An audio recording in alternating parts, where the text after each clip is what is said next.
What's going on, guys? This is Burrs, and here is a new video series that is going to follow me back to my journey here to concealed carry. As a lot of you know, moved back to Pennsylvania recently, got my concealed carry permit again because I originally lived in Pennsylvania and moved to Maryland, which is very difficult to get a concealed carry permit in. So I didn't have one there, and now that I moved back, I got one, and I can get back into concealed carry. When I lived in Maryland, the most I had to worry about is someone coming in the front door, or the back door or window, and intruding into the house and trying to do harm to me or my loved ones. So shooting someone underneath those circumstances is much different than actually going out to a movie theater and having someone try to do harm to someone there. So with the ability to conceal carry now, I got to take my training a little more serious than I did in Maryland, because like I said, having to put some round on center mass target inside of your house is not that difficult, in my opinion. But now that I'm back into Pennsylvania, I can pretty much carry every single day or whenever I want inside Pennsylvania. The ability to do that now means that my skill set has to expand more or get back to where it was before I moved to Maryland back in the day. So you guys are going to follow me along, getting back into concealed carrying and doing a little more dynamic stuff than what I did in Maryland. And this is the first episode. Instead of waiting until I'm fully extended, I can take the shot right around here. So that's what I'm going to work on. So when it comes to concealed carrying, there's a lot of different options that are out there as to what you're going to do. We live in an awesome time to conceal carry in terms of the gear and the stuff that's out there to outfit your gun. There's a lot of different options. For me, I chose the Glock 19, like you've seen in a lot of different videos out there, and it works great for me. This is my main gun. A lot of people will talk about having multiple guns, or they keep going and buying guns. I am not that guy. Pick a gun and own that gun. And when I say own it, I mean run it. Know it, love it, be intimate with it. In the past, a long time ago, I used to carry a 1911 in the wintertime. And, then I would switch to a Glock 19 in the summertime for carrying options. And, it just makes things really confusing. And the fact of how far, bullets in general have come and ammo has come in terms of ballistics, it makes a 9mm completely viable for concealed carry. Back in the day, people would say carry your 45 in the wintertime because you want to be able to penetrate through the extra layers of clothing because it's wintertime, or jackets, etc. If there's a bad guy or gal doing harm to you, you need to defend yourself. If you were to use a 9mm, it might not penetrate through. But with today's ammo technology and the plus P, different weights of bullet, and the bullet designs, it's totally viable nowadays compared to back in the old days. So when I say old days, I mean probably like 2010, 2012 and before. It's more viable now with the ammo technology. So when it comes to 1911s, I only remember last time I shot this 1911, quite frankly, and I've thought about just selling it because I use my Glock 19 for all my pistol shooting. This is my gun. I don't use any other gun. This is the one gun I need to conceal carry. You don't need 50 guns. Unless you're a collector, I guess, but I don't know anything about that because I don't really collect guns.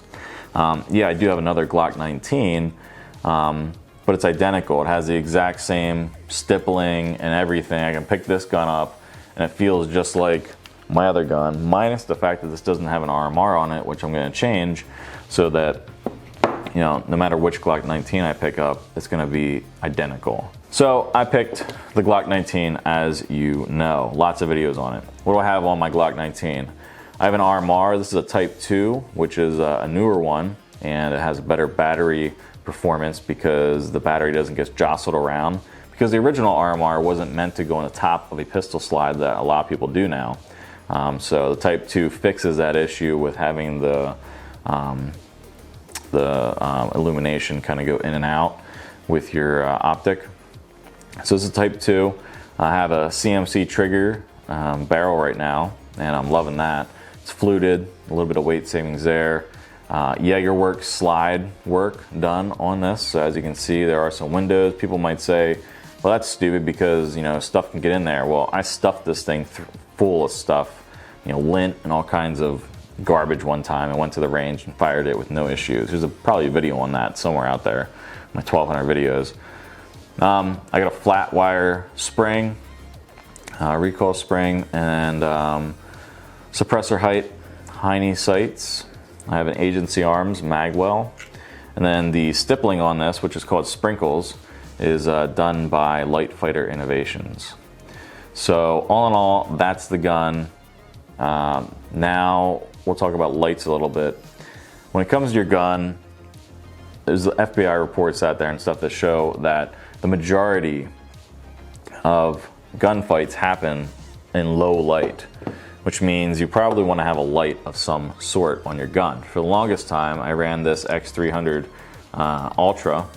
This is an amazing light, the best light on the market when it comes to output, and the only downside is it's a little bit large. So, you know, what are you gaining with it being large, other than the fact that you're going to get some more lumens? Well, the one thing that I've always talked about is going in and out of battery. And that's the one thing that worries me about a compact light, is if someone's on top of you and you have your gun here, you're not going to have your gun go out of battery because you have the person's chest or whatever pushing against the front of your gun. So this gun is checked and safe. You can see that it's flat, right? So if you're on top of someone, or someone's on top of you, and you pull your gun out and this goes out of battery a little bit, your trigger's gonna go click, not bang. Whereas with this, if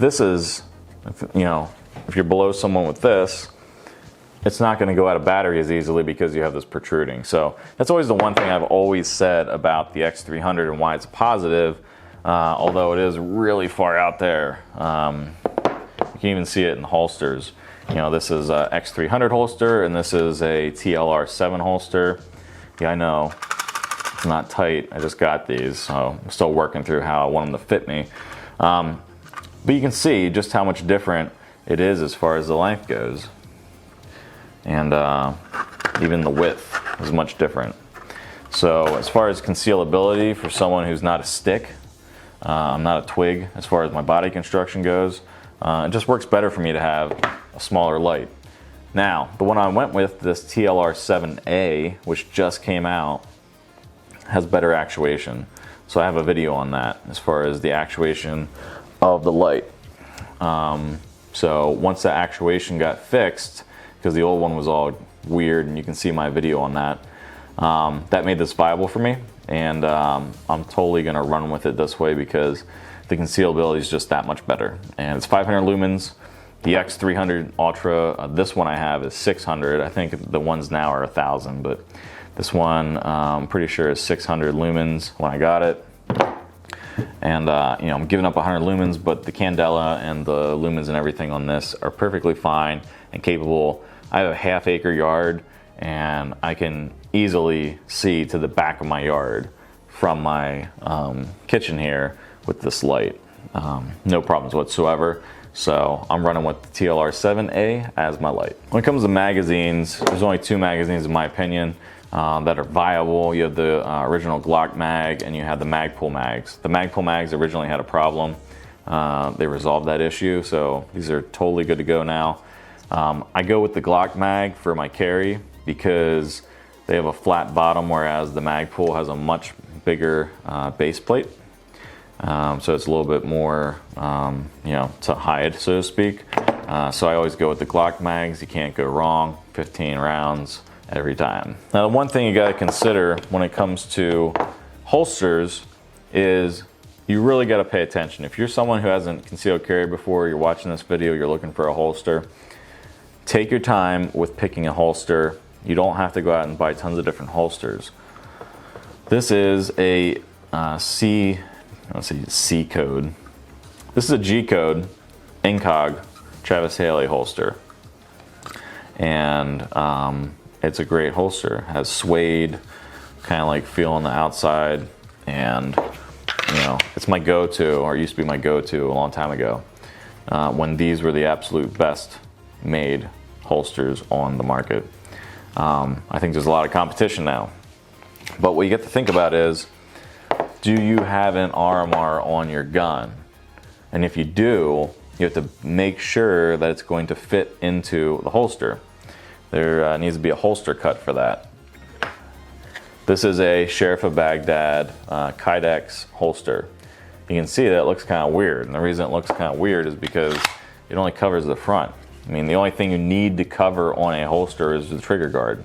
It's the only thing that matters. Everything else doesn't need to be covered, but the trigger guard does, because you don't want to, you know, actuate the pistol accidentally. So this is a nice minimalist holster. Dishwasher's done. So this is a nice minimalist holster. If you're looking to get into concealed carry and you want a holster it's going to work with anything, and it's a really good price, this Sheriff of Baghdad minimalist Kydex holster is definitely the way to go in my opinion. If you want to move up a little bit and get a little more comfort, a little bit more bulk, you can always look at the Incog. They're great holsters too by G-Code. Another one out there that has, I believe this is Cordura on the outside, is First Spear. This is First Spear's Kydex holster. This works great too. Real easy, just one clip on the belt loops. Really easy. I have a review on this. The one thing I will say that I don't like about some holsters is it has a shield to protect your slide from rubbing against your belly and stuff. I hate these, and that's the one thing I will fix on all of my guns, is the fact that like this has a huge shield on it, and if I'm to use this and run with it, it's getting cut down even with this. And the one reason that is because once you holster your gun, if you have to bend, you have this in the way of bending forward. So for instance, this one's really low, and there's a reason for that. Same thing here. This is a Beta-Wan holster. This is a Gotham, and you can see it's even. That way, once you holster it, if you need to be dynamic and move around, you don't have these huge shields. You know, you're trying to bend your stomach down, you got that thing in the way. So that's one modification I will make. And if you are buying holsters, there usually is an option that says shield height. You can do no shield, mid shield, high shield. There's a lot of different options usually. So you saw the gun and everything as a part of this gun. That's the gun I'm going to be running with, as I have forever. The holster, I'm going to go with a Tenacor Certum Lux, and this is their TLR7. It does work with the new A version, and that was one concern I had was, is it going to holster with the new actuation levers on the 7A? And it does. So that's going to be the holster I'm going to run with. Everything else, I'm just going to put away for now. If you guys know me, that's how I roll. This is my setup that I'm going to run with. So stay with the episodes here. I'm going to talk about different stuff. I'll talk more in depth about holsters. I'll talk more in depth about guns, training, situations and stuff that, you know, I feel as though are important. Belts, all that stuff, you know, clothing, all that stuff that goes into concealed carrying. I'm going to talk about that in further episodes, but this is kind of like the intro episode and tell you exactly what I'm running. So that's what I'm running. Stay tuned. If you have any questions or anything, go ahead and let me know. Until next time, later.